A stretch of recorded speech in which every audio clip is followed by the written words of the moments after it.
Эми төртүнчү маселе, бул дагы маанилүү маселе, бул жакта бүгүн эле айтып кете берели. Мусапырдын, сапарда жүргөн адамдын орозосу. Сапарда жүргөн адамдын орозосу. Бул дагы сапарда жүргөн адамдын дагы 3 абалы болот. Биринчи, адам орозо ошол сапарда жүрөт дагы, анан орозо кармаса ага зыян болот. Ага зыян болот.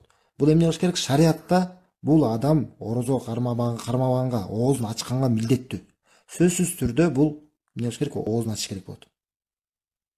Бул буга чейин айткан жанагындай ооруга чалдыккан адам, жана ал орозо кармаганга зыян келе турган ошол абалга окшош да, мындай абалда. Экинчи абал, ошо Муса сапарда жүргөн адамдын экинчиси, бул адамга зыян келбейт. Адамга зыян келбейт, бирок кыйналат да, бирок кичине кыйналат. Сапарда жүрөт да, сапарда жүрөт. Орозо кармаса кичине кыйналат, бирок ага зыян эмес.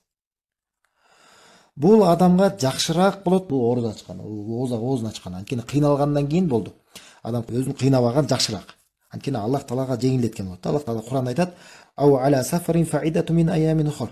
Ким эгерде сапарда болгон болсо, ошончо күндү эле ал башка күнү орозо кармасын деген да Аллах Таала. Демек, эгерде зыян боло турган болсо, мына биринчи эмне экен? Сапарда жүргөн адамдын 3 абалы бар. Биринчи абалы, орозо кармай турган болсо сапарда жүрүп, ага зыян болот. Бул адам сөзсүз түрдө, милдеттүү түрдө бул оозун ачыш керек болот. Экинчи түр адам, ага зыян эмес, бирок кыйналат. Сапарда жүрөт да кыйналат. Бул адамга орозо кармабаган жакшыраак. Орозо кармабаган жакшыраак. Милдет деп айтпайбыз, бирок жакшыраак. Эми үчүнчү абал, бул кыйналбайт да. Сапарда жүрөт, бирок кыйналбайт. Кыйналбайт дагы, ага зыян дагы эмес. Бул адам эмне болот? Мисалы бүгүнкү күндө сапарда көбүнчө ушундай, мисалы сапарга чыгып жеңил эле, мисалы кимдегиндер самолет менен уча турган болсо, жеңил, кыйналбайт. Илгеркидей эмес. Анан эмне болот? Бул учурда адамдын өзүнүн тандоосу бар да. Тандоосу бар. Буга кааласа орозо кармайт, кааласа орозо кармабайт. А бирок жакшыраак орозо кармаганы жакшы. Анткени орозо кармаган болсо, ошол күнү мисалы Рамазандын фазилетине жеткен болот. Жана эртерээк өзүнүн мойнунда болгон милдеттен кутулат. Жана көптөгөн жакшылыктар. Адамдар менен бирге орозо кармап ошол. Анткени көп эле учурлар бар го, мисалы Рамазан айында орозо кармаган жеңилдиктер бар. Анан кийин орозо бүткөндөн кийин карыздарын толтургандар кайра кыйналышат.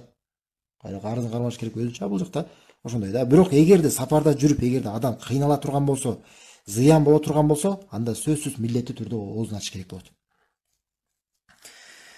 Эми пайгамбар саллаллаху алейхи вассалам да өзү дагы ошо сапарда жүргөндө кыйналбагандан кийин өзү пайгамбар саллаллаху алейхи вассалам өзү орозо кармаган сапарда.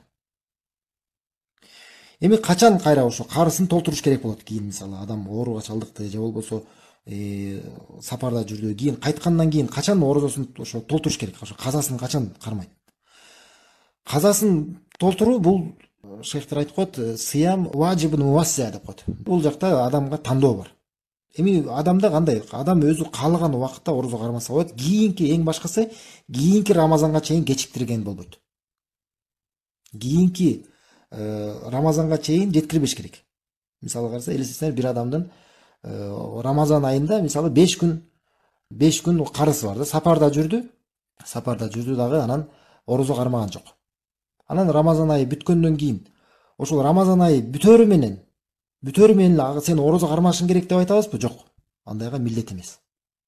Рамазан айы бүткөндөн кийин ошол замат орозо кармап баштоо туура эмес. Рамазан бүткөндөн кийин Идел Фитр болот, орозо айт майрамы. Орозо айт майрамдары орозо кармаган арам.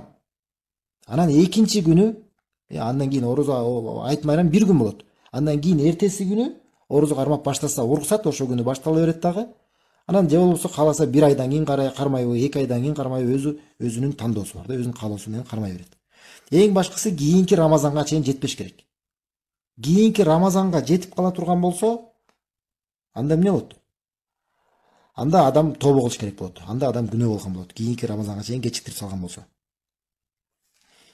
Мисалы ошо 5 күнүн кармаган жок, орозо кийинки жылдын Рамазаны башталып калды. Эмне кылыш керек болот адам? Ошол Рамазан, кийинки келген Рамазан бүткөндөн кийин кайра ошол мурдакы Рамазандын 5 күнүн ордун толтуруш керек. Ошонун карысын кармайт, орозо кармайт. Анан тобо кылыш керек. Анан бул менен бирге дагы ар бир күнүнүн ордуна бир кембагалды тойгузуш керек болот. Эгерде ошо эч кандай бир себепсиз кийинки Рамазанга чейин адам кечиктирип салган болсо орозунун карызын. А бирок эгерде адам ооруган болсо, же мисалы чынында сапарда жүрдү, ошо сапарда жүрүп жанагыча бир жыл бою ошо жолдордо жүрө берип ушинте берип уланып кетти. Анан эгерде адамдын чынында бир себеби менен кечиктирип жүргөн болсо, анда жок. Анда бул адам тобо кылбайт дагы. Бул адам кембагал тойгузбайт, бирок ошо карызын толтуруш керек болот. Карызын толтуруш керек болот. Ооба, кышында дагы орозо кармаса болот. Мисалы азыр жайында мисалы кээ бир адам кыйналышы мүмкүн да орозо кармап. Анан мисалы 5 күн болду, 10 күн канча бир карыз болуп калды. Анан бул ошо күндөрүн кышка чейин кечиктирсе болобу, кышында деле кармаса болот. Кышында күн кыска. Эгерде адам кыйынчылык, оорчулук болуп аткан болсо, ооба кышында деле орозо кармап кое берсе боло берет. Уруксат берилет шариятта.